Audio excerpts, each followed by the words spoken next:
నా పేరు రామకృష్ణ. నేను ఉప్పల్లో వెల్డింగ్ షాప్ ఉన్నది మాది. Venkatesh temple near by Venkatesh temple auto stand దగ్గరలో ఉంటుంది. నా ఒక 15 మంది పని చేస్తున్నారు. నాకు ఒక 15 సంవత్సరాల ఎక్స్పీరియన్స్ ఉన్నది ఇందులో. గ్రిల్స్ కానీ, డోర్స్ కానీ, ఇవన్నీ స్టీల్ ఫర్నిచర్ మరియు షెడ్ వర్క్, షెడ్ ఎటువంటి షెడ్ అయినా ఏసీ అది ఉన్నది మా దగ్గర. ఇంకా టైమింగ్ పొద్దున 8:30 టు ఈవినింగ్ 8:30 వరకు మా షాప్లో పని జరుగుతున్నది.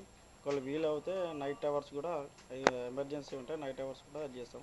స్కూల్కి సంబంధించిన ఫర్నిచర్స్ కానీ ఎటువంటి ఏదైనా టేకప్ చేస్తాను. Steel furnitures, school SS furniture అటువంటి ఏదైనా టేకప్ చేయగలుగుతాను. షాప్ ఎక్కడున్నది? షాప్ ఏమన్నా ఏరియా? షాప్ ఇక్కడ ఉన్న 4 years నుంచి ఇక్కడే ఉన్నది. ఇంతకుముందు ఉప్పల్ రింగ్ రోడ్ దగ్గర ఉండేది. ఇక్కడ సంబంధించిన బిల్డర్స్ కానీ ఏదైనా కానీ మంచి రెస్పాన్స్ ఉన్నది.